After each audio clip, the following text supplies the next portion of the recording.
Jemi në nivelin më të ulët historik të papunësisë në Republikën e Shqipërisë. Kjo është deklarata që Ministri i Financave dhe Ekonomisë Arben Ahmetaj bëri pak orë pasi Instituti i Statistikave publikoi të dhënat për rënjen e papunësisë në Shqipëri në nivelin 12.5% në 3 mujorin e parë të këtij viti, një punësim që sipas qeverisë po gjeneron në të gjithë sektorët e ekonomisë pali reformave të ndërmarra.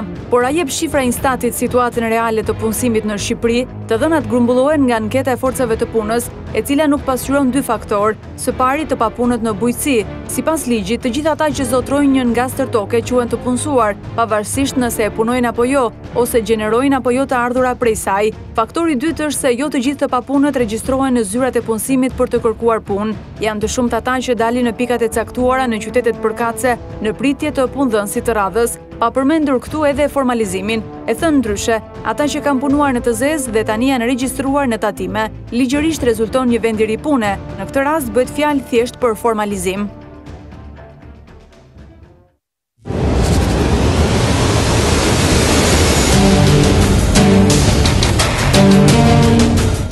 Mbrëma të dashur miq, mirë se erdhët në Ekopolitikë. Ndoqën dhe nga inserti, sot do të flasim për punësimin, për padyshim edhe për vendimin e fundit qeverisë të rritjes së pensioneve.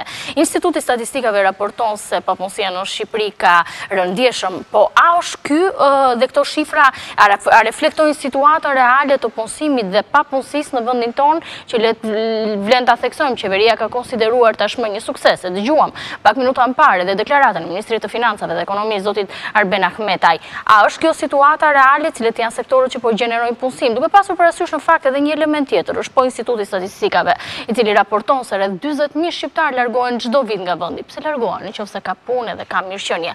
Pra është një pikpyetje që padyshim kërkon një përgjigje. E për këto ne do të flasim sot në Ekopolitikë me mua në studio. Është zoti Arben Plumbi, deputet i Partisë Socialiste. Mirë se erdha. Kam kënaqësinë të kem në panel Dhurata Çupin, deputeten e Partisë Demokratike. Mirë se erdha. Mirë se gjeta, faleminderit. Pjesë e mbrëmjes sotme do të jetë edhe Kosta Barjava, ekspert i njohur për çështjet e punësimit, bashkëpunëtor i Ekopolitik. Mirë se erdha, kënaqësi. Faleminderit. Dorian Telliti na bashkangjitet sot, është këshilltar i grupit parlamentar të Partisë Demokratike për Ekonomi. Mirë se erdha zoti Telliti. Faleminderit për ftesën. Zoti Plumbi, të lumtur, shumë entuziast qeveria, është ulur papunësia. Që unë nuk e di sepse juve gjykoni që është gjithë kjo entuziazm, po sigurisht shifrat vetëm nga deklarata e Ministrit Financave që tha është revolucion. Shiko, duhet kuptojmë një gjë. Kjo është shifra më e ullët e papunësisë në këto 27 vite. Grafikun 1 në letë, lutem regjia. Dhe sigurisht që është një shifër e arritur jo kështu rastësisht, është një shifër e cila vjen si rezultat i një pune të caktuar, një strategjie të caktuar, dhe sot kemi këtë normë papunësie, cila llogaritet nga Instati në bazë të disa faktorëve të caktuar. Nuk është një shifër që e jep qeveria dhe nuk është një shifër nga të dhënat administrative. Është një shifër që e përllogarit Instati si rezultat i anketimeve që bën. A pasqyron kjo shifër të dhënën situatën reale të punësimit në Shqipëri? Në fakt grafikisht ne kemi edhe ecurinë e papunësisë bazuar në të dhënat e Institutit Statistikave nga 2013 a 15.9%, papunësia rritet në 17.5% në 2014, në 17.1% në 2015, 15.2% në 2016, zbret 13.7% në 2017 dhe tremujori i parë i këtij viti është 12.5%. Por këto shifra që duken pozitive, a reflektojnë realisht situatën që është në terren, a janë krijuar ka shumë vende pune, a janë më pak të papunë shqiptarët? Po, në fillim duhet të bijem dakord që çfarë përfaqësojnë ato shifrat. Ato shifra janë, sikurse ja u thash, janë shifra të nxjerra nga Instati në bazë të anketimeve që ai bën. Në bazë të një metodologjie që vjen nga Eurostati, jo, sepse duhet të dalë diku, një minutë lutem, duhet të dalë diku. Pra, është një shifër e cila nuk është nga të dhënat administrative. Sa veta janë punësuar, sa veta nuk janë punësuar, sa janë formalizuar, sa nuk janë formalizuar. Atëherë, unë kisha ngritur disa pyetje në insert. Informale. Zoti Plumbi, kisha ngritur disa pyetje në insertin që ndoqëm. E para, kjo shifër reflekton numrin e të punësuarve në bujqësi sipas ligjit. Ti quhesh i punësuar në bujqësi nëse ke një nga stërtoke, pavarësisht nëse ti e punon dhe gjeneron të ardhura apo jo prej saj. Kujtojmë që janë 40% e popullsisë shqiptare ende në fshat. Atëherë. Po të më lejoni ta mbaroj fjalinë se u bëra e tretë që nisë të njëjtin mendim dhe më ndërprisë. Nuk është teknike. Por për t'i dhënë përgjigje të gjitha këtyre gjërave, duhet kuptojmë se si ka dalë ajo shifër. dhe çfarë përfaqëson. Ajo është një anketim që bën Instati në bazë të një strategjie që vjen nga Eurostati.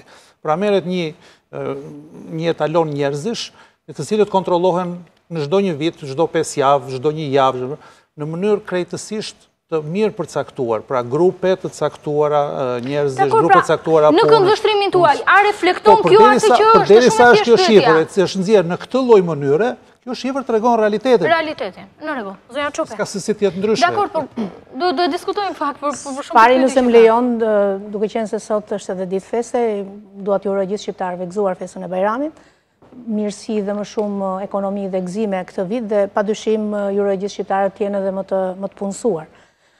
Së dyti lidhur me temën që sot diskutojmë, besoj që asnjë shqiptar nuk është entuziazmuar se Ministri i Financave doli një ditë të bukur për të mbuluar gjithë aferat korruptive dhe për të bërë propagandën e ditës dhe tha që sot është një ditë e bukur sepse numri i të papunëve është ulur. Sigurisht që kjo është totalisht propagandë. Është propagandë. Së pari statistikat është një ndërmarrje qeveritare, nuk është se këto të dhëna instituti është filial i qeverisë. Këtë ka treguar me dhëna që kanë nga kryeministri varet, emërohet nga kryeministri drejtori dhe gjithë stafi emërohet.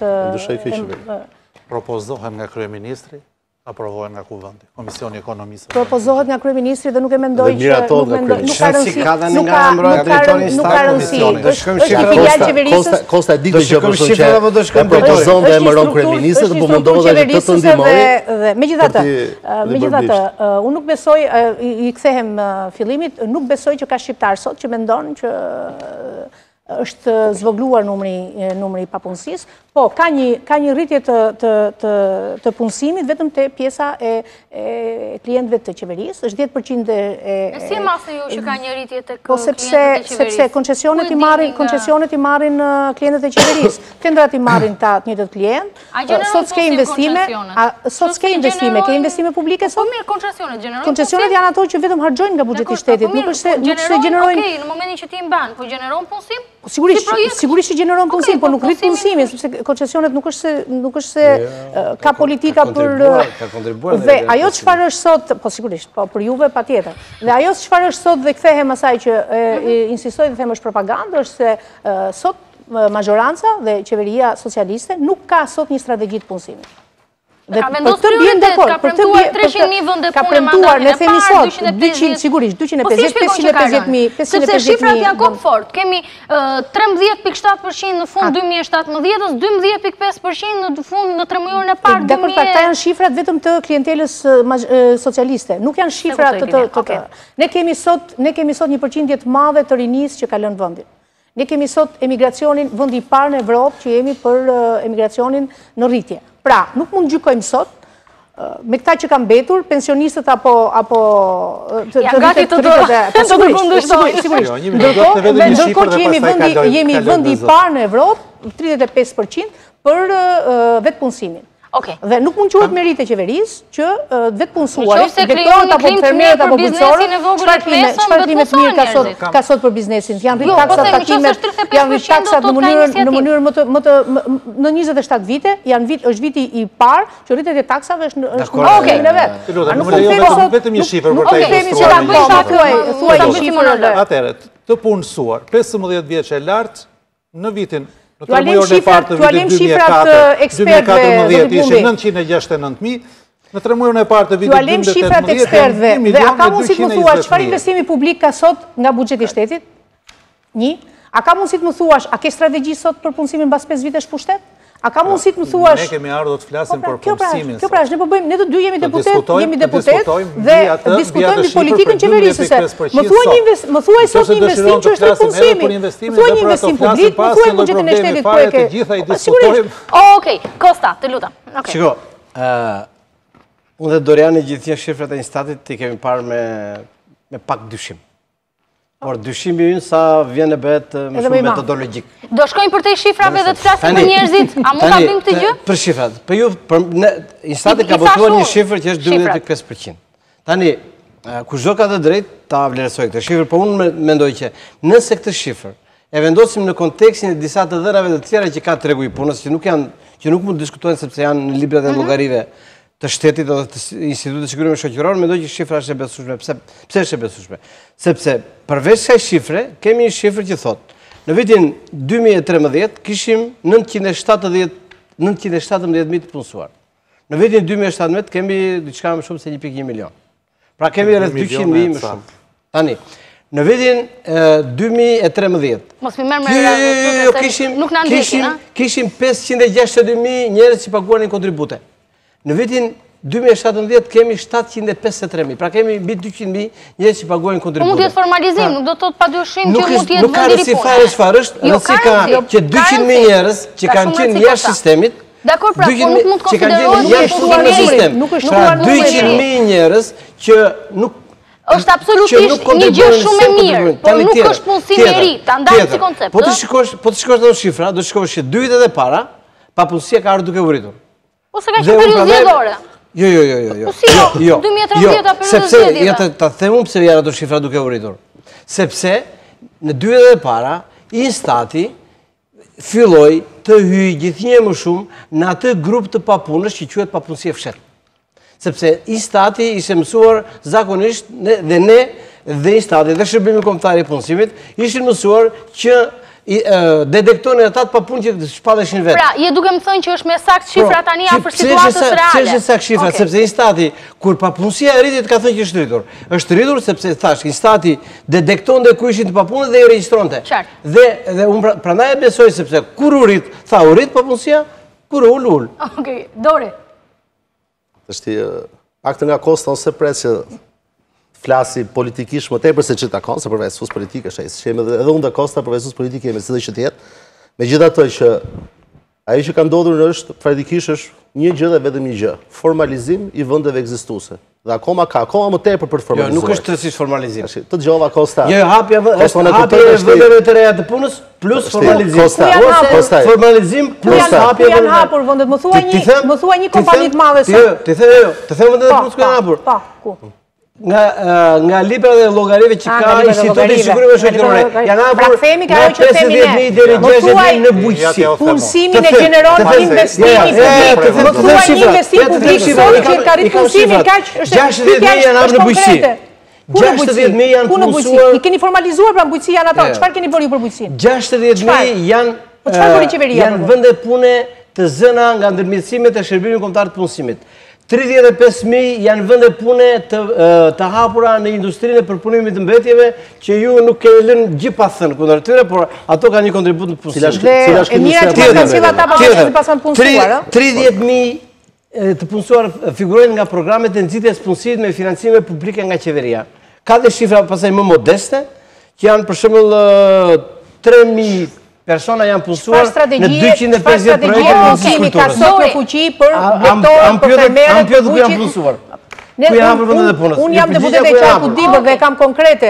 Fermerët e Qarkut Dibër u detyruan pren gjitha pemët, sepse s'kishin treg. Me bujqësinë ka një problem. Dhe unë mendoj që me bujqësinë me blegërin ka probleme. Me industrinë e prodhimit ka probleme. Opozita e ka për detyrë të bashkëpunojë me qeverinë për të zgjidhur problemin e formalizimit të punës në bujqësi. Nëse jeni të pastë, nëse s'keni strategji, kërkoni ndihmën e opozitës. Opozita ka qenë 8 vjet në pushtet dhe ka specialistë që kërkoni ku ke strategji për punësimin. Tash nuk ka filluar të publikoni. Punësimin ka një program, ka strategji për punësimin. Nuk është problem, nuk është jetëson strategjia. Është ndërë me strategjia. Mua më shpezoj që mund të marrë fjallën, kështu që sot me dokumentet. Në rregull, okay. Na tregoni cila është rruga juaj e aftë për të zbritur. Diskutojmë këtë, rrugën tonë të aftë siguroj që në zgjedhjet e ardhshme që do të vijnë, dhe është shumë shpejt. Që dhe është shumë shpejt dhe ju e dini të gjë, pa na ke filluar të turin vërdalla, kupton? Jo, po kryeministri i Shqipërisë, i madhi, ka filluar të turin vërdall për të bindë qytetarët shqiptarë që s'e ka fajin, pa kanë disa punëtor të tjerë shqiptarë apo veganë. Flasë përgjigjen e more, bëni pyetje. E more përgjigjen. Tash t'ja vazhdojmë me argumentin. Megjithëse më ndërpret tre fjalë. Tash të vazhdojmë me çik se janë ca pika konkrete këtu, se kur flasim për punësimin, flasim për jetën reale të njerëzve. Kosta merre me qetësi. Konkretisht. Vitin e kaluar është rritur paga minimale, nga 220 ka kaluar në 240, sepse këto janë shifra konkrete. Që do kishte rritje punësimi real, kjo do reflektoj tërësisht në të ardhurën në buxhetin e shtetit, apo jo Kosta? Se ti e di shumë mirë këtë gjë. Nëse do ishte shifra reale që ishte rritur 50.000 apo 60.000 krahasuar vitin e kaluar, tu do hynte metodologjia pastaj. 30 sekonda dedikojmë asaj. Ti do kishe të ardhur buxheti i shtetit 5 deri në 6 miliard lekë të reja shtesë. Është me suficit. Buxheti i shtetit. Jo, nuk është me suficit. Çfarë, suficit të ardhur është me total, flasim për skemën tu. Atëherë, ti ke vetëm 2 miliard të ardhura shtesë, krahasuar në vitin e kaluar, 3 mujor, 4 mujor për 4 mujor. Çdo do thotë që ti po të kishe vetëm rritjen e pagës minimale, ti do të kesh paktën 1.8 miliard lekë të ardhura shtesë. Janë llogaritë, ti do t'i bësh shumë llogaritë. Okej, shkurtimisht Dori. Jo, shkurtimisht. Si çfarë thotë stati? Dhe do ta lexosh shumë qartë. Stati thotë të dhëna administrative mesatare. Te kjo fjalë mesatare brenda, di ç'do thotë? Kosta në muajin janar ka punuar te firma X. Në muajin shkurt punon te firma B. Në muajin mars punon te firma C. Sipas statit kosta figuron i punësuar 3 herë. Dhe kur vjen puna pasaj për të deklaruar shifra totale të punësimit, kosta na figuron, kosta po një është. Ka bërë nga një muaj se cilën punë, jo kjo është e vërteta. Dhe figuron që të jeti punësuar në 3 vende, figuron si 3 vende pune. Dhe del ministri financave. Ku figuron si 3 vende? Në librat e shtetit figuron. Kështu është. Pasi kjo se kjo është teknike të shtetit. Nuk i nxjerr nga librat e shtetit. Tash kjo është të lutem. Tash ti punë. Po marrim llogaritë e sigurimeve shoqërore. Atëherë, nëse do të ishin 3 vende pune të krijuara, do të kishte zotëri nderuar, do të kishte 6 miliard lekë të ardhura shtesë nivel 4 mujor. Realisht, edhe kjo është aritmetik. Dhe aritmetik nuk ka opinion. Aritmetik është aritmetik. 2 e 2 bën 4. Unë për mu bën 4 dhe për ty bën 4. Realisht ke vetëm 2 miliard shtesë. Dhe cilë është marifeti? Marifeti ke metodologjia. Megjithatë, çfarë ka ndodhur tjetër? Nëse ti pra folur për sa i përket pjesës së ardhurave, ti referohet pak institucione ndërkombëtare. Të institucione ndërkombëtare marrin dhënat nga Shqipëria. Çfarë thon raportet e fundit të CIA-s, Bashkimit Evropian, të raportet të zhvillimit të ecurisë ekonomike të FMZ Bankës Botërore? Që papunësia më vërtet mund të jetë zyrtare 13, 14, 50%, sepse këto janë shifrat, metodologjia që na përdori stati, por në anën tjetër vendosin ca anekse dhe thonë, papunësia llogaria 2 deri 3 herë më lart. Tjetra që është, kush e ka thënë këtë? Tash raportet raportet zyrtare janë. Lexojnë raportet zyrtare. Se thash pra gjithë raportet zyrtare. Të gjitha raportet zyrtare thonë, të gjitha raportet zyrtare. Dhe tjetra që është më kryesorja, nëse ne do të kishim këtë rritje kaq të madhe të punësimit, a do reflektoj kjo në rritje konsumi? Pyetje e madhe. Po do reflektoj, patjetër. Gjithë e din. Ka rritje konsumi në Shqipëri? Zero ka rritje konsumi në Shqipëri. Okej, me radhë. 2%. A do reflektoj kjo në rritje të ardhurave? Automatikisht rritja e punësimit nuk përkthehet automatikisht në rritje konsumi. Po çfarë ka ndodhur? Është ulur paga mesatare pastaj? Se po vetin stati juaj. I kanë kursyer ato para. Sepse jo se bie të bëre autogol kosta autogol nuk e pres aty. Mund bëjnë tjetër autogol, po ti ja. Atëherë, nëse do rritet, nëse në që ka rrit punësimi real, dhe nuk ka pasur ndryshuar fuqia blerëse e njerëzve, pra njerëzit kanë shumë lekë. Do thotë që ka rënë paga, i ka shkuar paga njerëzve. Po i stati juaj, ky institucion super serioz që ju ja reklamua dhe mirë bën, se institucioni juaj, dhe mirë bëni që bëni institucionet tuaja. Ky institucioni juaj, ky institucioni shqiptar juaj, në klapa gjithmonë, institucioni juaj deklaron që nuk është i ka rritje konsumi. Dhe një nga tjetër i bie, po tabelat e sajtit thotë që ka rritë ka ulje të pagës mesatare. Pra, ajo që ka ndodhur në Shqipëri është një gjë dhe çfarë do ta pranojmë të tërë. Aksionet kundra informalitetit që ju keni marrë se nuk ka qenë reforma kanë dhënë efektin e tyre si pozitiv ashtu dhe negativ. Nga njëra anë në letër Dori, vetëm shkurtimisht, lutem. Sepse ke dhënë shumë argumenta dhe do fillojmë pastaj do bëhet si monolog. Tani ti marrim argumentat me radhë të kuptojë teleshikuesit. Tash mua më të prej fjalë tash. Jo, po ti ke folur më shumë nga gjithë, tani mos u viktimizo kot. Dakor. Okej. Atëherë, ajo që ka ndodhur është një gjë dhe vetëm një gjë. Formalizimi i ekonomisë. Formalizimi i ekonomisë është bërë me dhunë nga ana juaj. E bët në një farë mënyrë, dole të pas suksesshëm, po s'do të ketë një impakt në letra ka dhënë. Por ama në total, kur vjen pra nuk e para ekonominë në makro, ju e keni dëmtuar ekonominë. Pse? Nëse to shifra do ishin reale, do ishin bazuar pra në punësim konkret, ti do kishe rritje të konsumit, do të kishe rritje të ardhurat buxhetin e shtetit, do kishe rritje, do kishe zhvillim, do kishe kërkesë, do kishe biznese që do të mbyllin qepenat. Jo të kishte 4.500 bizneset tulli qepenat 3 muaj e parë. Po di qepenat që hapesh. Atë disa shqetësime të ngritura. Dori, lutem, po tani se nuk ka 25.000. Vetëm ne nderuar zotë deputet, ke dëgjuar Ben Ahmeta në televizor që ka folur për 25.000 vitet kaluar të fiksuar një shifër. Tash po flasim për 4 mujore. Në nivel 4 mujor i nderuar deputet, janë më tepër qepenat të mbyllura, sipas vet jush, zyrtarisht, dhe sa qepenat hapura. Prandaj i nderuar i zoti ministri i financave, kur flet, nuk flet për qepenat e mbyllur të vitit apo të hapura të vitit, po thotë, vitin 2017, me vërtet u mbyllën 20, po na hapën 22. Okej, ja bëm punë, tani lutem, Dori. Është edhe problematikë vetë. Se hapja dhe mbyllja e qepenave. Dori, lutem tani, Dori, mos e monopolizo bisedën, lutem. Unë me qepena kupton ndërmarrjet. Statistika dhe vëndit të regojnë që numëri i sipërmarrjeve nga 111.000 në 2013 ka hedhur në 163.000. Kosta, ne duam edhe biznesin e vogël. Pra, ato që bëjnë qepenat janë mbyllur, janë ngritur qepenat në mënyrë simbolike, po ju them. Në këtë vend, nga viti 2013 në dhjetor 2017 janë shtuar 52.000 ndërmarrje. Pra me gjitha dhe qepena ullje, ngritje, mbyllje, të hapje, janë shtuar 62.000 ndërmarrje. Nga një janari 2014 deri në fund të prillit. A ka mundësi të mos ta bëjmë shumë teknike, të lutem, Kosta, sepse ka mesazhe nga qytetarët, të lutem. A ka mundësi të mos fokusoni në një shifër, Dori, nuk i intereson njeriut nëse ju kapeni me një shifër saktuara. Mund të diskutojmë thelbin? Sepse po pra, të lutem edhe konkluzionet. E kuptova. Zoti Plumbi, e kuptova, Dori. Dori, të dash 10 minuta kohë, tani të lutem. Ke disa mesazhe të cilat vijnë nga qytetarët. 125.000 gjithë hapur. Kosta, ju lutem. Ju lutem tani, ha? Para se të bësh të lutem, doja të thonë. Do moderoj unë këtë diskutim dhe do të më gjoni. Kemi ardhur si politikanë. Ka disa qytetarë të cilët pyesin, Zoti Plumbi. Shqiptarët tonë nuk kanë punësim. Shqiptarët po largohen. Janë pak a shumë mund t'i shohni, janë mesazhe të lutem. Janë mesazhe të cilat ju mund t'i shihni live kushdo në faqen e Ora News në Facebook, janë mesazhe të cilat po na ndjekin në këtë moment dhe shkruajnë dhe kanë një shqetësim të tillë. Duke pasur parasysh dhe këtë nivel të lartë, le të themi të emigrimit.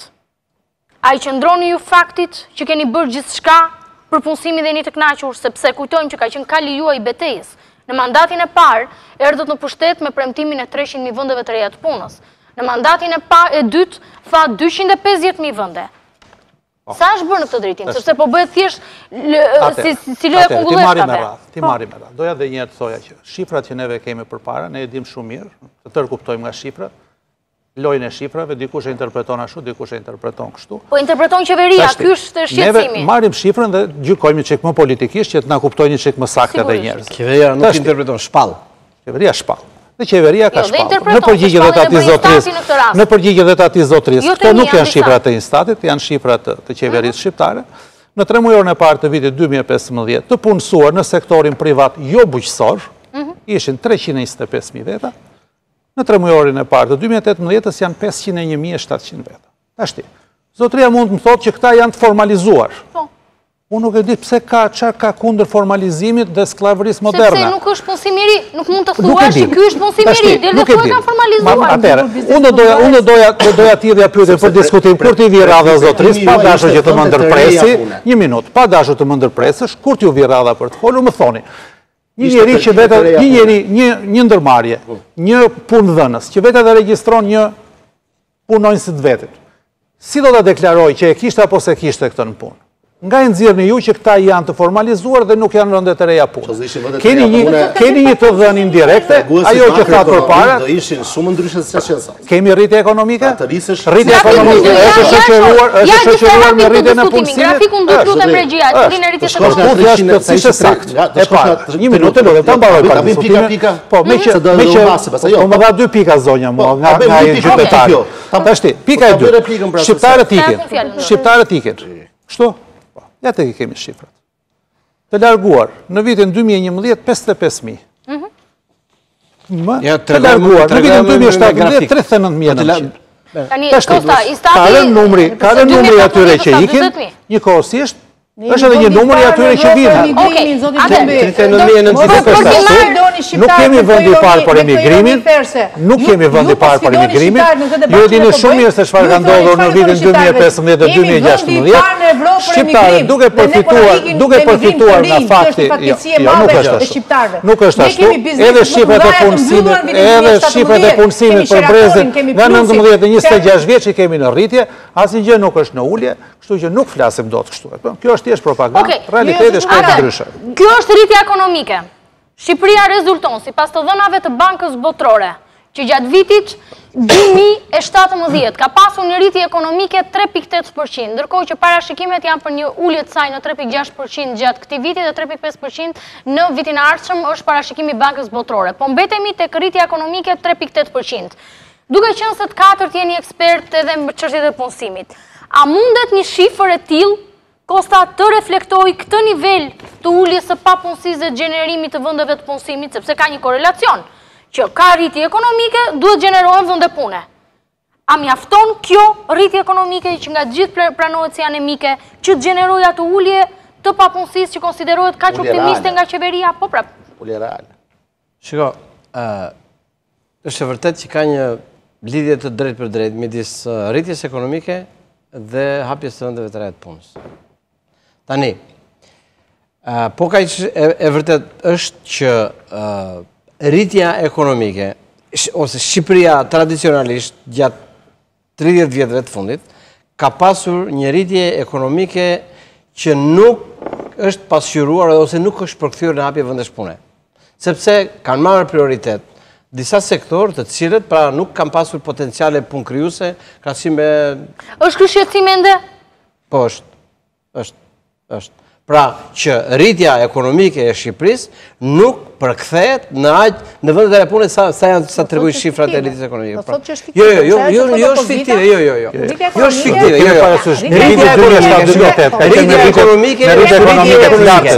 Rritja ekonomike e klientëve tuaj marrin rritja ekonomike është rritja ekonomike janë numra, janë shifra. Pra 10% shumë të pasur dhe 90% të rritja ekonomike është duhet të dim të dallojmë. E para, rritja ekonomike ka një formulë vetëm çfarë është rritja ekonomike. Dhe rritja ekonomike është reale. Por kjo rritje ekonomike në kushtet e një strukture tjetër të ekonomisë mund të prodhonte më shumë vende pune. Por në kushtet e strukturës ekonomisë Shqipërisë ka prodhuar kaq vende pune sa rritje ekonomike, po ka rritje ekonomike ka cilë varfëri. Po ju e dini shumë mirë rritja ekonomike se ka bërë njëse. Pra rritja ekonomike ka lidhje me punësimin. Ka lidhje me shumë me varfërinë. Mund të kesh rritje ekonomike, por pasuria mund të shpërndahet. Dhe prandaj dhe këtu qeveria ka qenë të paktën në identitetin e saj si një qeveri e majtë, që është përpjekur të bëj politika fiskale në mënyrë që rritja ekonomike të përkthe, që pasuria e krijuar në Shqipëri të shpërndahet më mirë dhe të ulet pa barazia. Për 3%, Shqipëria ka pasur një ka ulur. Ekonomia, zhvillimi ekonomik dhe shoqëror ka prodhuar pa barazit të theksuar. Dhe këto politika qeverisë kanë synuar ta ulin këtë pa barazit. Dori, është e vërtetë. Ne sot jemi viti i parë ku ekstremitetet e shtresës pasur dhe shtresë mesme skemi dhe shtresës varfër janë në ekstrem. Sot është viti i parë 2018 dhe është viti ku ekstremitetet e shtresës varfër me shtresën e të pasur janë në... Mendon se kanë ndikuar tatimi progresiv në këtë gjë, apo ishte më mirë tatimi sheshtë? Për ekonominë shqiptare. Ju thoni kanë ndikuar në... Okej, se duhet kalon në publicitet. Ju thoni që pabarazia lindi në vitin 2018?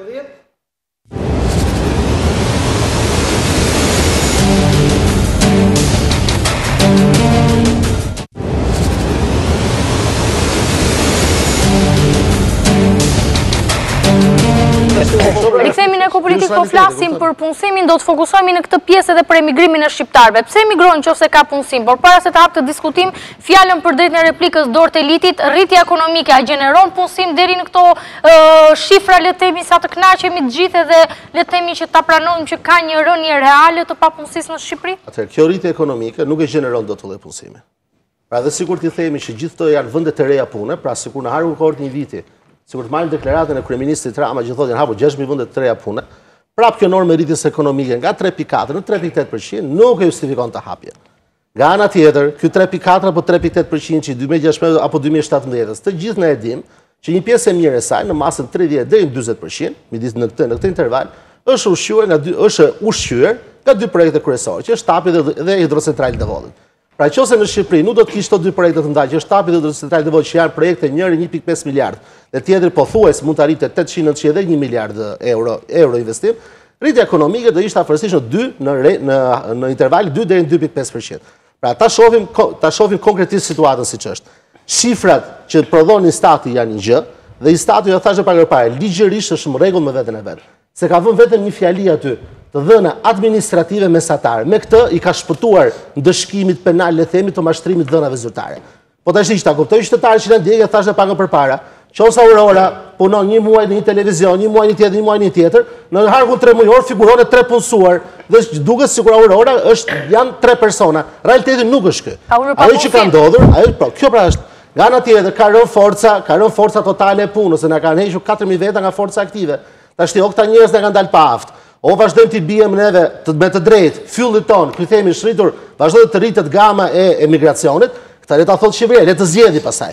O të thotë që ne jemi të pa aftë ose mashtrem me shifrat, ose shqiptarët po ikin akoma dhe më shumë në emigracion. Le të zgjedhë vetë midis tyre dy. A ka një në fakt zoti Plumbi dhe zoti shifrat janë shifrat, e fortë aty, problemi ty i cili është. Ishte interesante, më lër ta bëj diskutim. Ta mbaroj sepse shumë ndërhym shumë pasaj.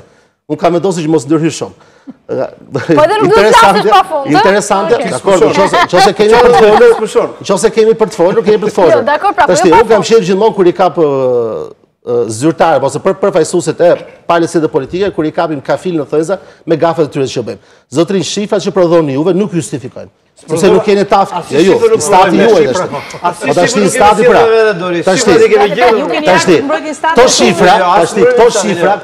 Këto shifra, paktën unë dhe ju që jemi, domethënë dhe që i merremi edhe politikisht, por edhe teknikisht me gjërat.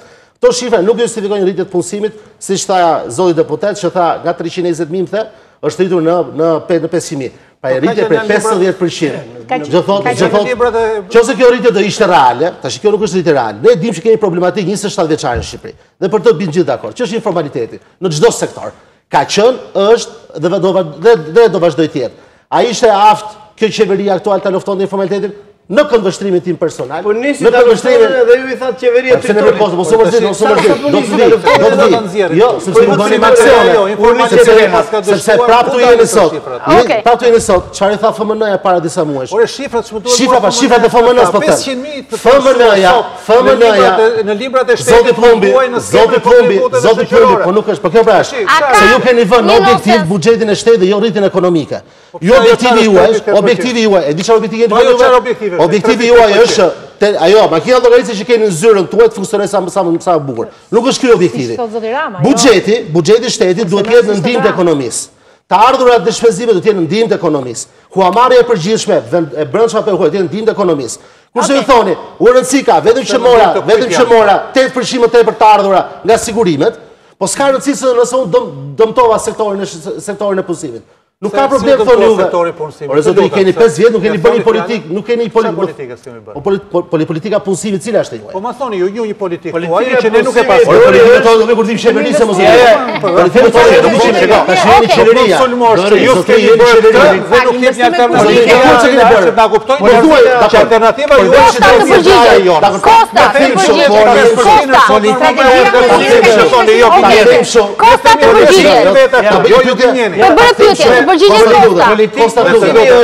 mos e lërë atë shembullin e Aurorës në 3 televizionet, se nuk qëndron, shumë i dobët.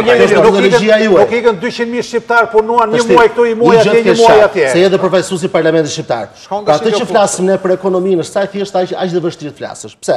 E thjesht është sepse perceptohet nga gjithë dhe kjo na bën më të gjykueshëm sytë e njerëzve. Kështu që vim këtu dhe themi që Shqipëria që ka tuf me lule, që ka një gjallë më. Kultura pas ka shpërthyer si ju sigurisht një është të ndrojmë si unë si ti të ndrojmë numrin e syzeve. Realiteti është një dhe vetëm një. Realiteti është një dhe vetëm një. Punësim vështirë gjesh. Jo, kush ta gjesh vështirë? Vështirë pra gjesh është ti. Është vështirë nga se njerëz jofim dhe ne, njerëz jemi dhe ne. Vështirë. Nuk ke profesionin e dur, por vendin e punës të dur ke vështirë ta gjesh. Prandaj ne kemi ndërtuar strategjinë e shkollave dhe kurseve profesionale. Sa kurse keni bërë më?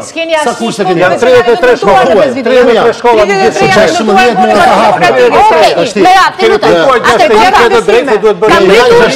Po 33. Sot janë 16 lista e shkollave profesionale është publikuar në buxhetin e shtetit. Në rregull. Tani mu thoj 33 dhe 133. Ato janë 16. Kam ngritur një pyetje. Profesionale janë 30. Atë Kosta kam ngritur një pyetje.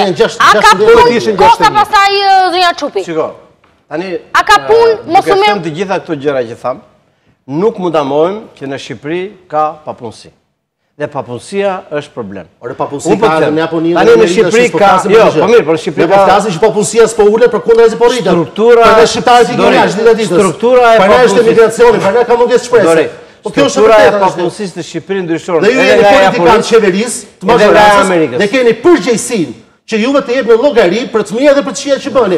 Ne jemi në opozicië zotëri. Ne japim të lutem, mi arritur eksportin në shkojnë. Po jeni arritur eksportin, do thotë ju jeni përgjegjës për këto pezime.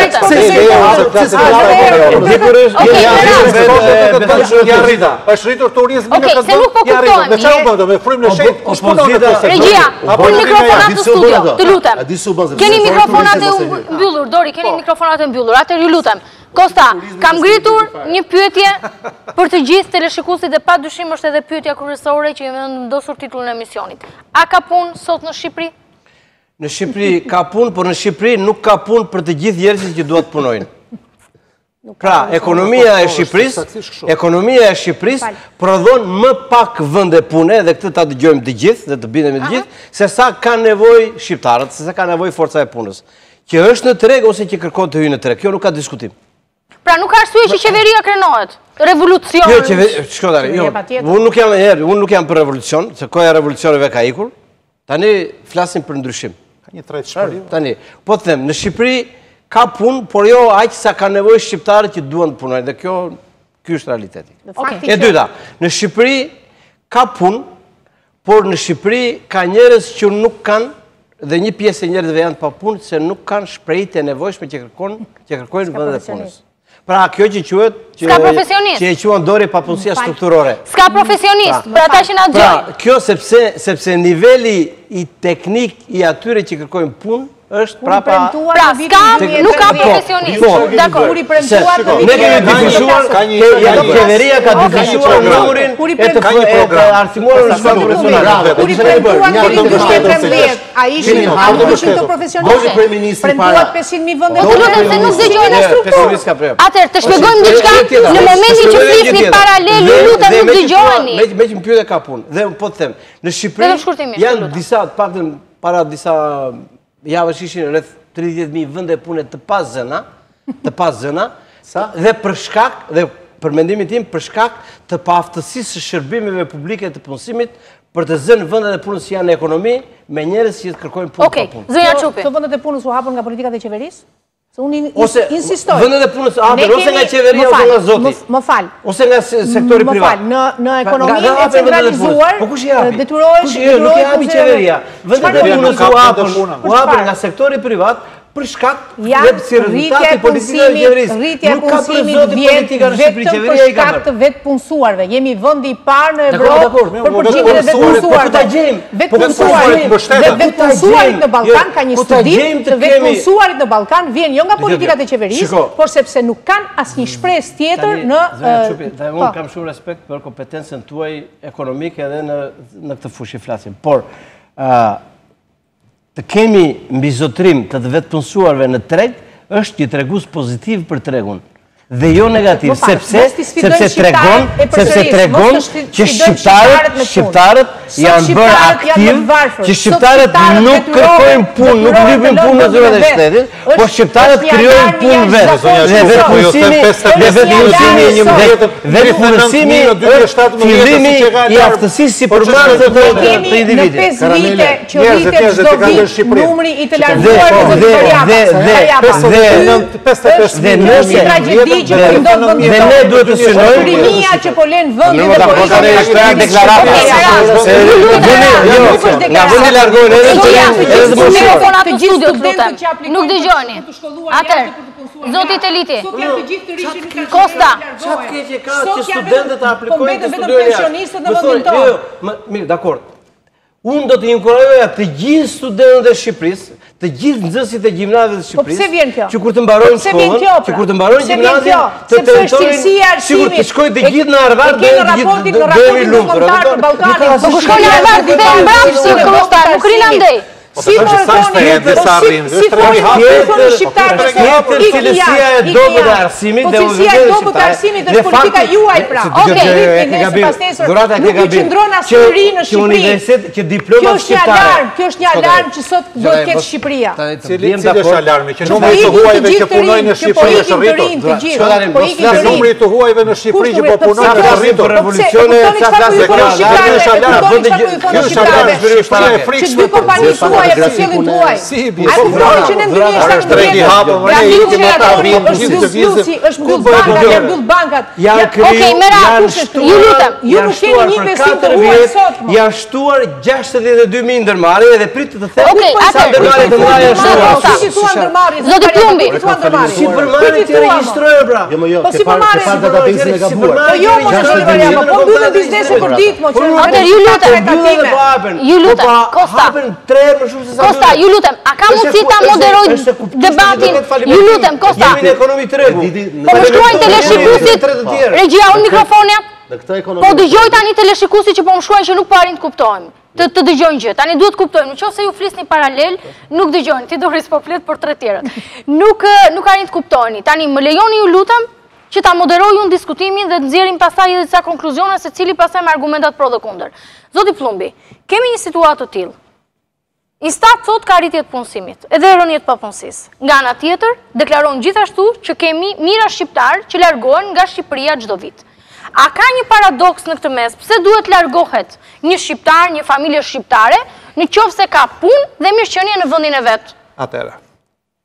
Në qoftë se bashkëbiseduesit do të më lejojnë ta mbaroj këtë mendim deri në fund, do kemi mundësi që edhe njerëzit që na dëgjojnë ta kuptojnë.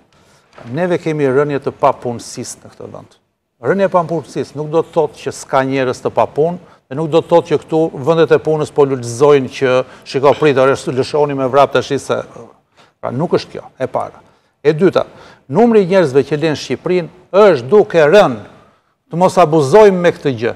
Mund të jetë rritur numri i njerëzve që kanë kërkuar azil, po jo numri i njerëzve që kanë lënë Shqipërinë.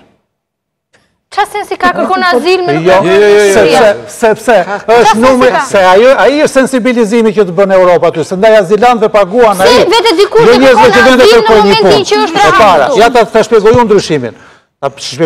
Ai që vetë kërkon azil nuk kërkon punë. Ai kërkon të paguhet nga shteti mikpritës atje dhe Shqipëria është vend i origjinës. Po të i largohen. Ore se shqiptar që kërkon më fal, cila është ajo familje që zodoj të pretendoj të jetojë një çik më mirë. Shqipëria është ky vend që është një vend që nga më mirë se në vendin e tyre, në shtëpinë e tyre shqiptare. Tenton të jetë. Kur e shikojnë njësësh kthehen njerëzit. Sigurisht kthehen, nuk po flasim për këtë kategori. Nuk po flasim për këtë kategori, po flasim për atë kategori njerëzish të cilët tentojnë për një jetë më të mirë. Dhe sigurisht, nëse ti punësohesh në Gjermani apo në Itali apo në Francë, për të njëjtën punë ke siguron një jetë më të mirë. Kjo nuk është fshehur asnjëherë. Këtë e themi që të gjithë. Pikërisht ikin këto vite. Jo kanë ikur gjithmonë shqiptarë. Po shqiptarët kanë që kanë thëgjishe që ikin. Sot ne jemi vendi i parë. Po shqiptarët kanë që kanë thëgjishe që ikin. Kanë lëvizur. Emigrimit, sipas të dhënave të Institutit Statistikave. Nuk është fare kështu. Këto vendet para mbajnë në. Shohim statistikat e institutit? Ja ku i kemi. Grafiku me ngjyrën blu është niveli i emigrimit. Po ta shikoni, gjatë vitit 2017 ka rritje. Gjithashtu që prej 2015-ës, gjithashtu rritje, nga dalsoj 2016 në 2017 në rritje. Po ta shikoni, duket qartazi. Grafiku me ngjyrën e kuqe janë lëvizjet e brendshme, ndërsa pastaj grafiku me ngjyrën gri është migracioni, pra le të themi migracioni neto. Grafiku me ngjyrën blu tregon që shqiptarët vazhdojnë të ikin. Shqiptarët ka libër dhe do vazhdojnë të ikin. Kuqja tregon shqiptarët që kthehen. Dhe greja tregon diferencën midis atyre që ikin dhe atyre që kthehen. Dhe diferenca tregon që janë në mira ata që largohen. Jo, shiko. Diferenca, nëse analizojmë, ja ku e kam. Po ikin shqiptarët edhe po vinë të tjerë që mos ju shqiptarët që ikin, shqiptarët që ikin, nga viti 2011 deri në vitin 2015, Ai grafiku juaj, çuditërisht është ndryshe nga ky grafiku që... është një njëjti grafik? Po, grafiku po i bërë me një stil tjetër. E pra, me stilin e revistës punësimit i Statit. Jo, është e njëjta. Po jo s'është e njëjta, e njëjta, po nuk janë vënë poshtave lartë, janë vënë të dyja lartë. Janë vënë të dyja lartë, po të dyja në ngritje. Është rritë numri emigrantëve. Shiko, në 2017-ën, që të shpjegoj, jo, e gjeni gabim. Në 2017 është rritur, por është më i ullët se në 2015. Po që të regon kjo? Kjo të regon, ja, me levë të them pra, nga 2011 ka nekur nga Shqipëria, po këtë mësit tjetër të shkojnë Gjermani dhe gjeni dhe në punë do ikin nga Shqipëria. Jo masivisht. Duke të them pra shife kolonë në blu. Pra që të regon që në shifra me e madhe ikin nga Shqipëria ka qenë 2011. Dhe pasaj në 2012-ën, pasaj në 2013-ën, pasaj në 2014-ën, pasaj në 2015-ën, vazhdo 2016-ën, vazhdo 2017-ën. Jo, 2017 është në rritje. Diçka më shumë, ja ta them për shifrën më zashtë, për 6.000 veta më shumë për 2017-ën me 2016. Nuk është që të për jo, atër, debatojnë pak me ullë, apo bëjt me lartë se ikin shqiptarët nga Shqipëria. E kupton?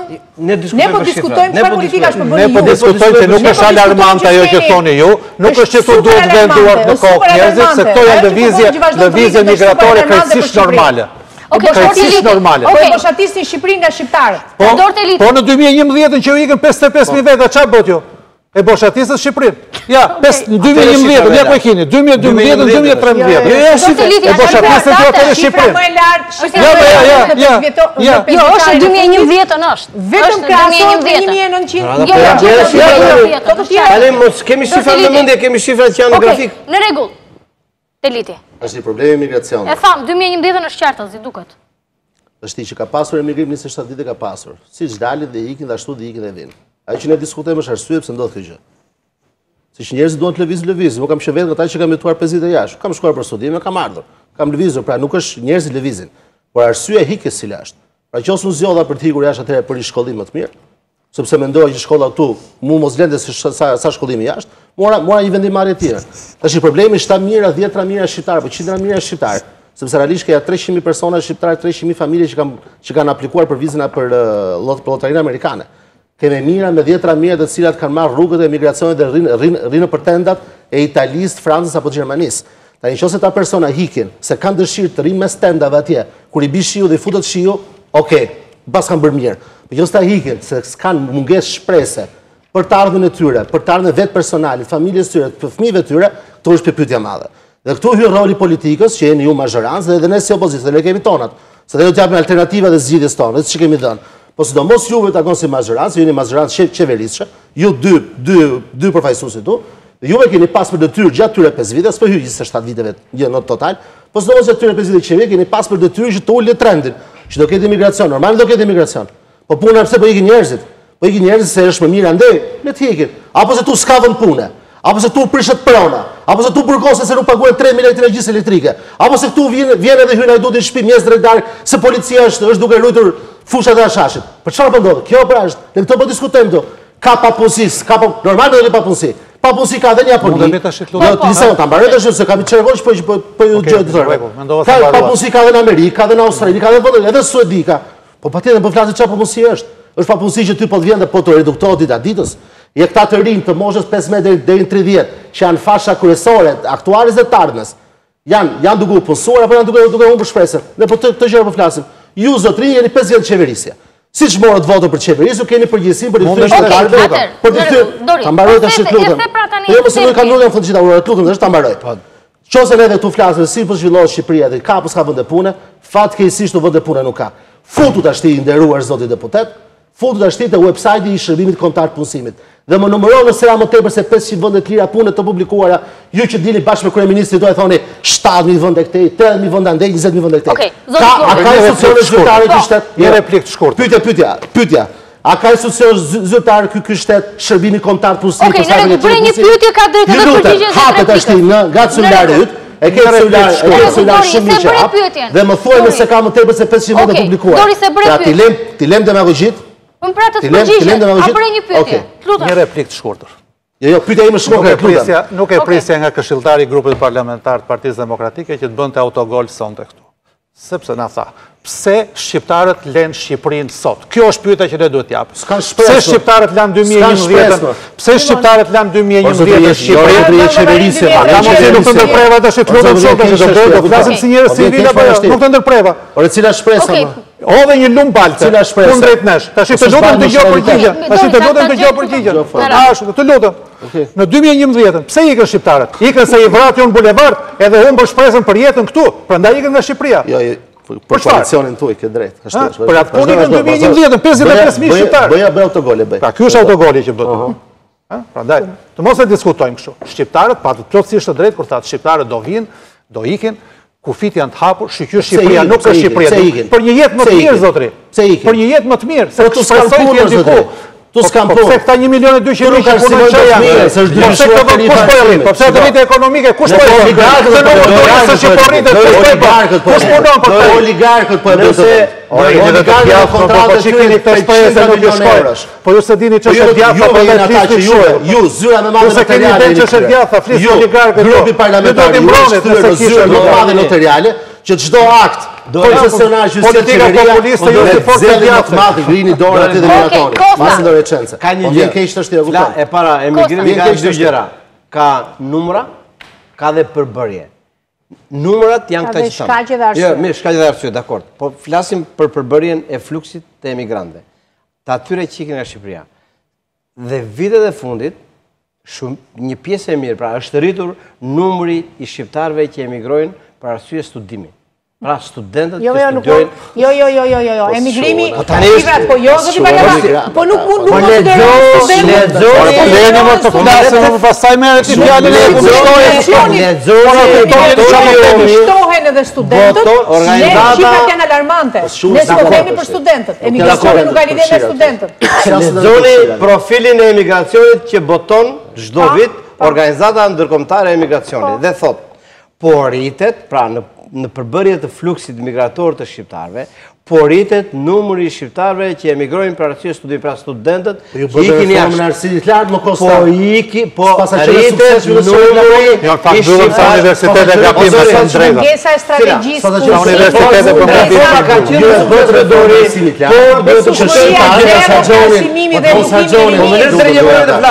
Tani ju e bëtë reformë në arsimit lart që shqiptarët Bosa Gjoni nga 10-15 euro në vita 10 për të majtë një gjallë. Pa futur të kostot e pagesës së universitetit. Cila është ajo reformë? Reforma arsimit lartë ka të bëjë që universitet shkoja i që meriton. Jo miku, reforma që që meriton. Universitetet fantasma. I kursenim shqiptarët nga legët që janë Gjoni Kot. Se sot nuk të merë njeri më të diplomat të të universitetet.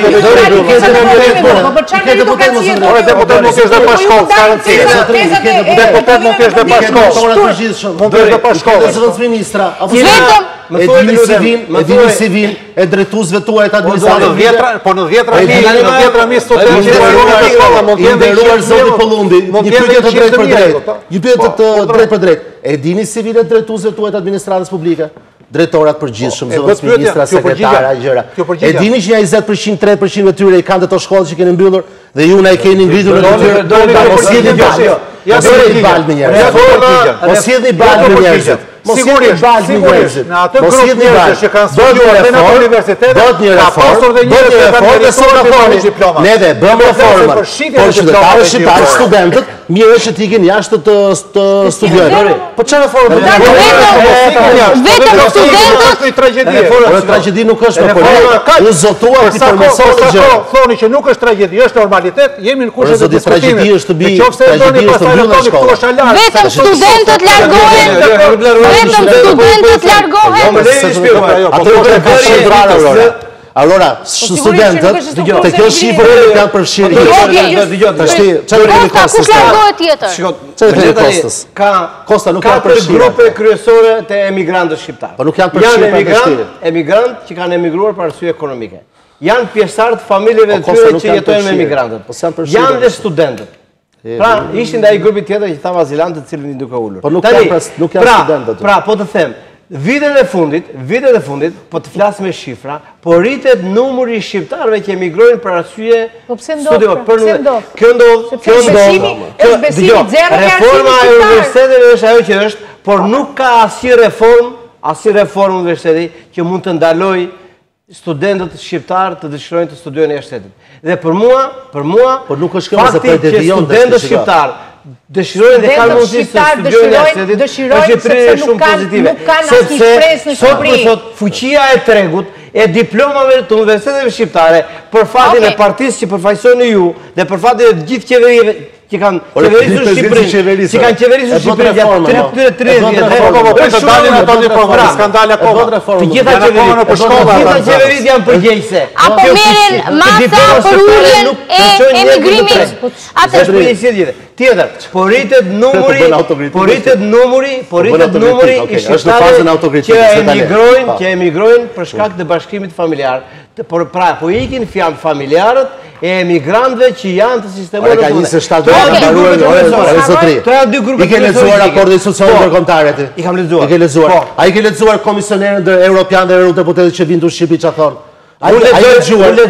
Jo dori, unë lexuar studimore që kanë dëgjuar. Të gjithë shtetërorët që kanë ndjerë emocionale të.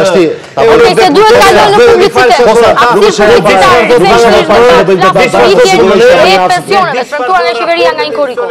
Nëse di, kjo do të thuaj.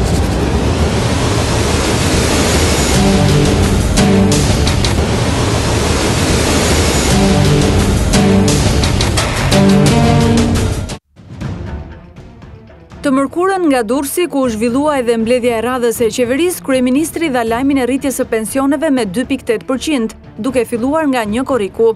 Për 665.000 pensionistë, kemi vendosur $15 milion plus në atë paketën e pensioneve me 2.8%, duke nisur nga data një korrik. Por sa do ta ndjejnë pensionistët në xhepat e tyre këtë rritje të premtuar të qeverisë? Pensioni minimal në qytet është sot 15.164 lek, me rritjen 2.8% të deklaruar, shtesa është vetëm 425 lek të reja. Pensioni minimal në fshat është sot 9.802 lek, shtesa e premtuar është 274 lek, referuar të dhënave zyrtare të Institutit të Sigurimeve Shoqërore, që prej vitit 2013 deri më tani, pensioni minimal në qytet është rritur me 990 lek, ndërsa pensioni minimal në fshat ka pasur një rritje në total prej 679 lekësh.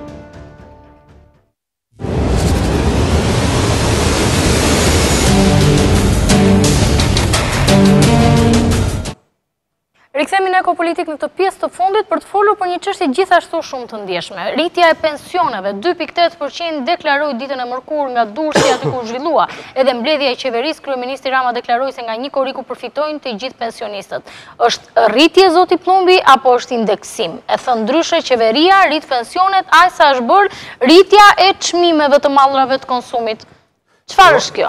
Që të flasim një çik më realisht.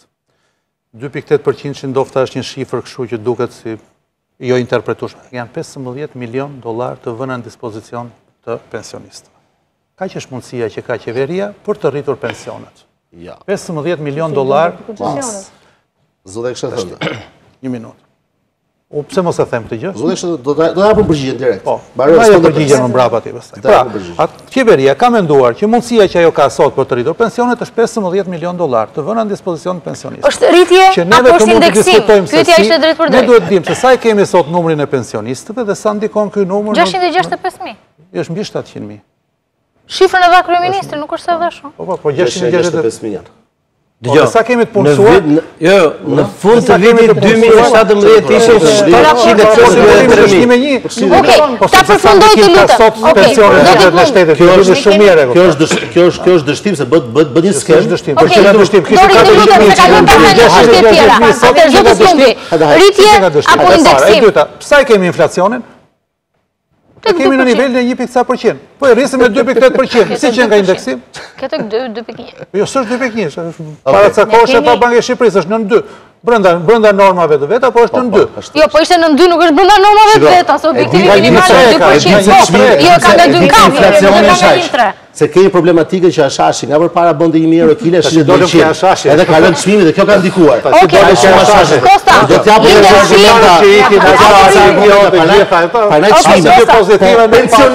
pensionistët e shkret, pensionistët nuk konsumojnë ashash, për fatin e tyre të mirë. Pensionistët çfarë duan? Ushqime. 22% të rritura, energji elektrike 24% e rritur, transport urban vetëm Tiranë 33% e rritur, transporti interurban 23% e rritur, fatura ujit 44% e rritur. Të rimbursueshme më shumë. Ojtë dhe se ilaçeve, nuk e di 23. 30% mesatarisht, 30% më pak ilaçe. Jo. Hapin stati më zëdri. Hapin stati. Lutem fol me shifra reale. Jo, shifra reale. E shifra reale bukura, që unë stati. Shmimet e ilaçeve janë mesatarisht shifra reale. Shifrat e statit e zëdri. Shifrat e statit. Rritje apo indeksim. Dori, Atëherë. Ata thjeshtojnë pensionistët në qytet marrin 4.000. Okej, merat. Ju lutem, rritje apo indeksim, vetëm zëra çukur, pastaj apo. Kjo nuk është as rritje, nuk është as indeksim, kjo është ulje. Tani indeksim është. Minimalisht është indeksim, ëh. Tani pse do thoni? Tash të marrim, janë 665.000 pensionistë. Këta pensionistë, 99% shportës tyre nuk e kanë udhimet e shtetit që bëjnë deputetët apo me chartera me gjë. Ato kanë buk, ujë, ushqime, veshmbathje, energji elektrike, faturën e ujit, kaq. Edhe parasysh edhe zotin Basha besoj, apo jo që ngeli shtetit. Kush ma? Ju, kur thoni deputetët, ngeli çfarë bëja thrasin, jes drejt darkë thrasin kancelaritë europiane. Dhe i thon çfarë do të paguaj për zotin. Çfarë do të profesionistë, të tërë diplomatët e botës na thonë, vu hashashi, vu droga, vu kokainë, Këta pensionistë produkte konsumojnë. Ti marrë të shtin nga 1 janari 2014 deri më sot, se ju shikot kjo është politikë qeverie, kjo nuk është bona i masët, bona i masë nesër. Çfarë ka ndodhur atyre 5 viteve? Ju sot, bashkë me rritjen që do bëni për 2.8%, pra të që quheni juve indeksim, pensioni i vitit 2013 është pensioni i vitit 2018, pra bashkë me rritjen që do bëhet korrik, është 12% më i lartë se sa pensioni i vitit 2013. Do të thotë, nëse një pensionist 2013 merrte 100 lekë, grafiku në LED regjia, grafiku 4, çurin e pensioneve. Tashti, nuk ka disa lekë merr ti, rëndësi ka çfarë bletë me ato lekë. Tashti, çmimet e produkteve që konsumojnë pensionistët janë rritur poshtë 12%, do ishte lajm shumë i mirë. Sikurse disa të tjerë janë ulur. Do rritur në 12%. Sikurse disa të tjerë janë ulur. Ta mbaroj këtë logjikë sepse pastaj s'do ma kapësh logjikën time. Si nuk je ekonomist, duke më shënuar ekonomist të këshilloj të dëgjosh më shumë. Tashti, është 12%, pra është neutrale, apo është mbi 12%? Prapë me shifrat zyrtare tuajat. Marrim shifrat zyrtare qeverisë shqiptare, qeverisë tuaj, qeverisë tonë, po që ju jeni pjesë saj bashkë me Kostën. Energjia elektrike 24% e rritur, se pensionistët nuk ka gjenë 800 kW. I ka subvencionuar për energjinë elektrike, i ka subvencionuar, Dori tani. Nuk ka subvencion. 5.000 lekë. Aurora nuk ka subvencion. Nuk ka subvencion.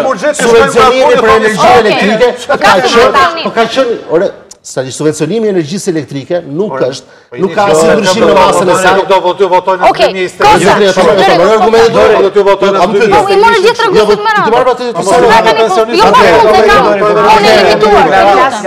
Lutem, merrni me qetësi, mos u mërzisni. Dori, e kam kohë shumë të limituar, të lutem duhet flasin dhe tjerë. Çmimet e ushqimeve nga 1 janari 2014 deri më sot janë rritur me 22%. Kto konsumojnë pensionistët? Çmimi i energjisë elektrike është në 24%. Dori, të lutem se janë në transportit publik, s'ka makina ata. Ta hyjnë autobusit, është rritur me 33% në Tiranë vetëm. Çmimi i transportit interurban. Dori, do me 25%. Okej, në rregull, Kosta. Kur çmimi i ilaçeve, sipas statit ka një ulje vetëm për 2%, ndërkohë stati juaj më, o zotëri vjen keq është. Bëuni serioz.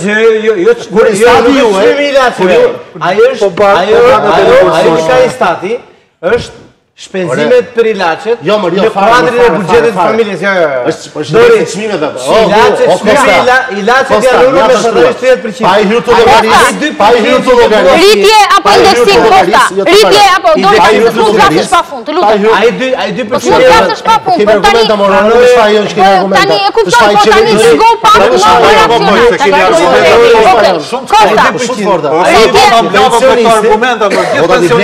racional. E pam sondazhin e bërë nga institucionet ndërkombëtare.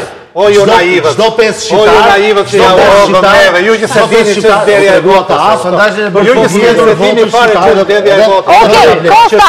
Që shkuat si çona të në zgjedhje juve dhe ja u votë neve. Në çdo 5 shqiptar, tha një ka shitur votën. Rritje apo ju lutem. Kështu që ju lutem, mos bëni të mbosh. Rritje apo indeksim. Partisë Demokratike s'din ç'është derdhja e votës. E keni bler votën. S'kan bler kur vota në jetën e tyre. Të fjalën tënde. Pak të oporësit e nisë duke thënë neve do vjedhë. Sekondës kryeministra. Ju dham 6 ministri. Ju dham komisionit qendror të zgjedhjeve. Ju dham drejtori i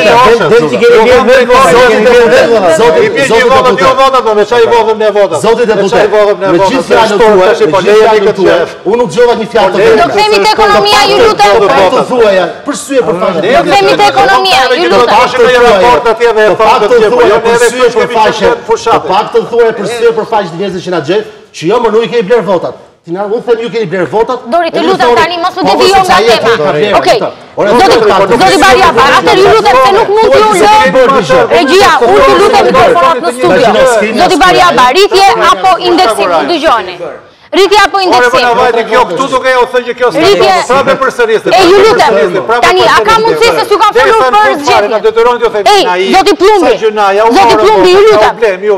Tani zoti Plumbi, se nuk Zoti Plumbi, nuk mund të përdorni këtë studio për çështje të cilat ju interesojnë juve. Jeni të ftuar për çështjen e pensioneve, dakor pra, në rregull pra. Jo pra, po tani. Atëherë kur jeni në një studio tjetër ku flitet për këtë gjë, jo devijosh çështjen për cilën po diskutojmë. Nëse keni argument për këtë gjë, okej, në të kundërt, jo çështje që ju interesojnë juve. Zoti Bariapa, rritje, atëherë ju lutem, mos shfrytëzojmë më minuta të vlefshme. Rritje apo indeksim? Rritje plus indeksim. Pra, është indeksim dhe gjysma është rritje. Tani, po të marrim parasysh nivelin e inflacionit në Shqipëri. Tani, por për pensionet, më vjen keq që Dori si ekspert dhe flasim për pensionet në mënyrë dëshirore. Për pensionet duhet të flasim me logjik ekonomike, me logjik racionale, dhe duhet të jemi racional. Dhe para se të vemi te rritja e pensioneve, duhet të shkojmë nga vijnë fondet për pensionet, nga vijnë të ardhurat për pensionet. Dhe duhet të flasim sa është rritur numri i atyre që kontribojnë në skemën e pensioneve, se skema e pensioneve, Dori, nuk është një ambar që mbushet nga Zoti, por është një ambar që duhet të mbushet... Janë më të mirë apo më të varë? Mbushet nga kontributet. Skema e fondi i pensioneve duhet të mbushet nga kontributet e sigurimeve shoqërore. Dhe, po të pranojmë këtë do të pranojmë. Sa kontribus kishte në skemën e pensioneve në vitin 2013, kishte 561.000. Sa ka sot? Sa ka sot? Lej të devianca. Jo, nuk janë devianca, ka 200.000 më shumë. Ka sot pensionista me gjithë rritjen që do t'i bëhet në komish. Ka 753.000 sot. A janë më të mirë? Ka 200.000. Jo, prandaj janë më pak. Janë të varfëruar. Mos e deformoni. Janë të varfëruar. Mos i të rritë njerëzit me populizëm dhe me dëshira.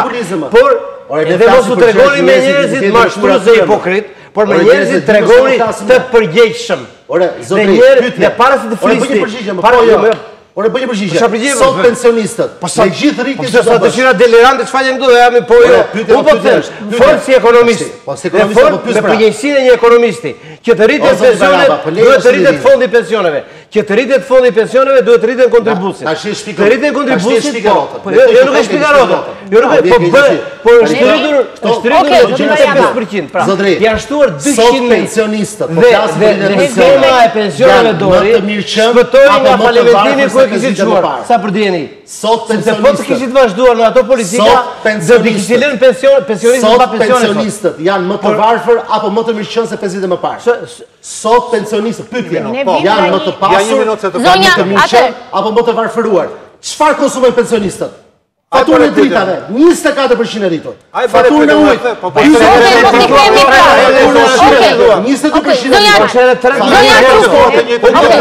Japin fjalën dhe zonjës Shupit, lutem. Produktet që konsumojnë pensionistët janë rritur 20 deri në 30%. Masa e pensionit vetëm 12%. Aritmetika, publikut atë që di dhe fshevet në vetë që rritja e pensioneve dhe pagave vjerë nga produktiviteti ekonomist deri në 20%. Nuk mund të rriten pagat dhe pensionet, por nuk u rrit produktiviteti ekonomist. Zonja Çupi, dhe jepni alternativën tuaj për të si rritet produktiviteti ekonomist shqiptare. Si të rritet numri i kontributëve në koncesionet e qeverisë. Po pse më ku do shkojnë koncesionet? Po pse me realizëm kush e merr? Kush e merr realizëm? Po jo realizëm e ti shumë mirë kush e marr? Marrin qytetarët e këtij vendi. Ju kanë ngjerë mendje koncesionet. Zonja Çupi. Sa fjalë koncesioni doqi direkt. Po jo, si mos e 5 minuta që s'po flisë, po je jep 4 milion dollar. Pozimi plot. Populizmi i pastër. Ne dim dhe unë populizmi i pastër. Si përfaqësues Partisë Demokratike dim shumë që jeni shumë sensibël te koncesioneve. Do t'ja lësh fjalën jam si një individ 20 vjet ka bërë biznes privat. Lëvizet direkt nga vendi atë ka bërë biznes privat dhe jam sensibël ndaj kësaj gjëje. Edhe mendova, po na shkoj partneritetin publik privat. E shikoni si armik të popullit biznes. Zotri, Atë ju lutem. Si ti rrisësh më shumë ke. Po flasim për pensionistët. Dhe pensionistët, ato që po na dëgjojnë, e kuptojnë që është rritur 425 lekë. Gjithë bjem dakord dhe ose e përkthyer në 15 milion dollar tuaj. Dhe thoni që nuk kemi më mundësi për pensionistët t'ju japim, t'ju shtojmë më shumë. Ne vim nga një traditë që Partia Demokratike rrisë pensionet çdo vit. Dhe kjo besoj duhet pranuar. Dhe çoj skemën e pensioneve në falementim. Vim nga një traditë që pensionistëve ju rritej pensioni çdo vit. Tashmë jemi 5 vite që pensionet nuk marrin, pensionistëve nuk ju rritej. Nga i gjetë lekët qeveria pensionistëve? Unë jam këtu qoftë politikane. Nga i gjetëm, qeveria demokratike, nga i gjetëm. Por zotri ju keni marrë 2 miliardë euro shtesë taksa.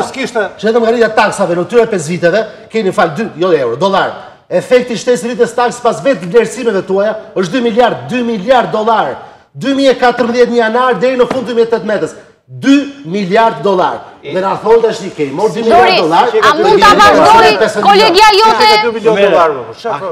Dori, a ka qeveri në botë që nuk do të rrisë pensionet e pagat? 42 milion dollar i paguajmë në vit vetëm interesa për rrugën e kombit. Për borxhet që morët ju. Ju lutem tani, zoti Plumbi, se po kaloni nga argumentet, jemi mbledhur për tjetër gjë. Pra, ju është rritur 425 lekë. Regjia, unë mikrofonat në studio, nuk dëgjosh. Unë e kuptova që si ekonomist, po jo tash ti mos. O Dori tani të lutem. Ju është rritur 425 lekë, ndërkohë që është rritur energjia, është rritur ujësjellsi, është rritur transporti publik, është rritur çmimi i konsumit mallrave, atyre ushqimeve bazë ushqimore që konsumojnë pensionistët. Dhe në bujqësi, ju është rritur 274 lekë. Unë jam edhe qoftë politikane, po dhe qoftë si grua dhe si nën. Jo 425 lekë, po 4 lekë tjetë rritët, unë e përshëndes çdo lloj qeverie. 4 lekë. Çështja është, a është realiste kjo? A i kënaqim në pensionistët? Jo. Sepse kemi 5 vite që ne nuk ju rriten pensionet. Nuk ju rriten pensionet pensionistëve. Dhe tashmë ju rritet 425 lekë. Ndërkohë që të gjitha i përsëritëm disa herë, është rritur energjia elektrike, është rritur ujësjellsi, është rritur transporti publik, sidomos është rritur a janë këto mundësitë e buxhetit? A janë këto po krahasuar me tonën sigurisht. Kjo janë këto mundësitë. Ajo çfarë mua mundësitë e buxhetit? Po pra, atu do ta lidh. Ajo çfarë mua më dhëm është që ju përmendët këtyre pensionistëve 15 milion dollar. Lutem, a ka mundësi të respektoni panelistët e tjerë? Ndërkohë që keni 5 vite që harxhoni miliona euro për klientelën tuaj. Dhe tashmë dihet, klientela juaj 10% oligarkët e qeverisë marrin miliona euro, jo s'është politik. Pra kemi nga njëra anë miliona euro që ju shkojnë, vetëm shqiptarët nuk i marrin dhe nuk përfitojnë, vetëm shqiptarët jo, 90% e shqiptarëve, dhe ju përmendet pensionistëve 15 milion dollar që ju jepet si indeksim i këtyre çmimeve. Vetëm shpenzime luksi durata. Prandaj po ju them që ne pensionistët që na shikojnë atje, a ka probleme marrin 425 lekë. Zoti Plumbi, çfarë është bërë në fakt pensionet? A ka probleme me rishpërndarjen, zoti Plumbi? Me zyra kështu Zoti Plumbi, a ka probleme me rishpërndarjen? Hoqë 3.000 veta nga dina a ka probleme me rishpërndarjen? Vazhdoni të populizëm se është i gabuar. Gjeni në asiden me këtë skemë. Edhe vetë PD-ja ka abandonuar këtë. Edhe vetë PD-ja ka abandonuar si tezë. Dori, lutem tani se vetëm të shtiftas me gjëra konkrete reale. Po me gjëra konkrete, po sikur ju mos vazhdoni me debat personal. Ne si opozitë, po i referohemi të dhënave zyrtare të qeverisë. Sigurisht pra secili ka të drejtën të japi argumentat e tij, Dori. Tani të lutem, a ka mundësi ta moderojë? Duke mos folur ju për çështje që ju interesojnë ju. Zoti Plumbi, po flasim për një fond 15 milion dollar. Në buxhetin e shtetit, i cili ka këtë rritjen 3.8% që vlerësohet të paktën për 2017 e ku qeveria është më optimiste sa FMN e Banka Botërore dhe pret 4% vitin e ardhshëm. Më fal, në 2018. A ka mundësi duke pasur parasysh suficientin e të ardhurave, këtë ecurin shumë të mirë, le të themi, të gjithë ekonomisë, investimet që ju thoni, që të mos ishte 15 milion euro fondi për pensionistët, por fal një rishpërndarje më të mirë, pensionistët të kishin diçka më shumë se indeksim, sepse është qartë azi që është indeksim, nuk është rritje. Shiko, atëherë nëse hym në logjikën e shifrave, sigurisht që unë nuk jam personi i duhur për të interpretuar shifrën, a është shumë, a është pak, a ka më shumë, a ka më pak, a mund të rishpërndar më mirë. Në logjikë qoftë edhe politike, sepse ju jeni të zgjedhur te një zonë të caktuar dhe përballeni me edhe me pensionistët e këtyre zonave. Do t'ja bënit zotit ministër që kishit në fillim të insertit tuaj, që është njeriu më por ama, ju jeni një zgjedhur dhe keni dhe... Unë di një gjë tjetër. Në qoftë se në parlament, jo e keq. Një minutë prapo. Kjo shifra 1.5 e kemi ratu në parlament. Si ka mundësi që të mos e lesh tash. Është 1.5 miliardë ke ngrit kartonin. O zotni, në qoftë se buxheti i shtetit nuk do kishte jetë edhe një 50 milion euro tjera në rrugën e Elbasanit që u bë studi mizerje, do kishte ca lek më shumë për pensionistët. Në qoftë se nuk kishte jetë ca lek tjera në ca gropa të tjera që i lat juve, që s'po i mbyllim dot edhe sot e kësaj dite. Thuj 5. Përmendi, fillo. 1. Ngele. Okej, Kosta. Thuj 5. Aurora Fajse. Thuj 5 gropa. 5. 1 fillo para, 1. Skema në pensionë. Cila skema pensionesh? Po skema që ju me keni përbashkë. Jo, pa lat grop skema në pensionë. Grop e lat. Cila grop? Faliment e lat. Dini ju që skema pensione dhe ekonomia. Skema pensione dhe ekonomia. Ja do të shihni borxhin e kompanive pa paguar borxhin e fshehur. E dini rrugët e famshme që ndërtuar ekonomistë te hyj pasaj ekonomistë. E dini që po thellos skema pensione apo jo? Po ti them. Ai di që po thellos. Po thua 5 saktë ti, jo 5 shtrime. Po pse çfarë është? E thet parë. Sipas shifrave zyrtare të qeverisë, ja janë qytetarë që na ndjekin, skema pensione dhe deficiti po thellohet. Vazhdo tek e dyta. Si po thellohet? Po thellohet, Dori. Pasur më shumë kontribut, po thellohet. Dori, nëse deficiti i skemës po thellohet, skema po thellohet. Me çmend sugjeron të rriten pensionet si deficiti thellohet. Ku do të ndërruar zotit apo të dyta? Si po rriten pensionet atëherë? Të dytën. Si po rriten pensionet? Si po rriten pensionet? Më ky është, po çfarë rriten pensionet 5 milionë? Okej, Kosta sepse më duhet ta mbyll, jemi në minutat e fundit. Kosta, skema po ashtu, edhe pensionet po rriten. Edhe ç'është kjo? Kosta, se jam në minutat e fundit. Tani buxheti i shtetit është mirë. Dori, lutem, mos bëjmë pa fare për flasim pa për pensionet dhe jo për politikë. Kosta po thellon skema pensioneve apo jo? Dori, apo thellon skema pensioneve? Fol teknikisht, po thellot apo jo? Nëse thellohet, ku do gjenden lekët për të rritur pensionet pastaj? Nëse ja u ke shifrat zyrtare. Me çmend propozon pastaj të rritet pensionet kur do të se ti çdo vit me 480 milionë. Ajo po ti çdo vit fiskal, çdo vit 2017, 2016, 2018, ti merr krahasuar vitin 2013 që e mor qeverinë dorë ju, ti merr 480 milion dollar të ardhura shtesë vetëm si efekt i rritjes taksave. Dhe kjo është aritmetik, e keni shkruajtur ju, nuk kemi shkruar ne. Zezë bart. Dhe parat po ti menaxhosh mirë, po do si çosh në koncesione, se prandaj del FMN-ja. Jo, nisë. Pensionet. Au fokusohet pensionet. Po pra tani parat. Se jo përgjigj, jo më kot thot FMN-ja. FMN-ja thot pensionet koncesione nga kontributet. Po partneritetet publike private, sepse është abuzive. Taksat. A kupton? Prandaj shkojnë në drejtime. FMN-ja prandaj fondi i pensioneve, fondi i pensioneve. Fondi i pensioneve të furnizohet nga kontributet e pensioneve. Po thellohet skema, duhet furnizohet nga kontributet. Por nga që nuk furnizohet nga kontributet merr nga buxheti. Okej, Kosta përfundohet se duhet ta mbyllim. Si ekonomist ke përgjegjësinë të ndihmosh opozitën dhe qeverinë. Ne jemi në opozitë ose drejt. E kemi dhënë alternativën. Ne opozitë, po e kemi dhënë alternativa. Kemi dhënë. Opozita do të jetë alternativa jo të sot 4 vite. Alternativa tonë kemi alternativë. E kemi thënë si të fuqizohet skema pensioneve Dori. E kemi thënë edhe skema pensioneve i nderuar zotë Kosta, kemi thënë. në total opozitën shqiptare. Opozitën shqiptare. Partia Demokratike me aleat e saj. Që nga dita që nga dalë opozit, ka prezentuar 120 amendamente për buxhetin e shtetit dhe për pagetin fiscal. Të dashur miq, faleminderit që na ndoqët debatin e sotëm për punësimin dhe rritjen e pensioneve, vendim që ka marrë tashmë qeveria dhe që pritet nga një koriku të hyjë në fuqi. Faleminderit të ftuarit e mimbrën e sotme Kosta Baria, Bonarben Pllumi, Dhurata Çupi, Dorian Telitin. Bashkë jemi të premten e ardhshme në Ekopolitik. Natë e mirë.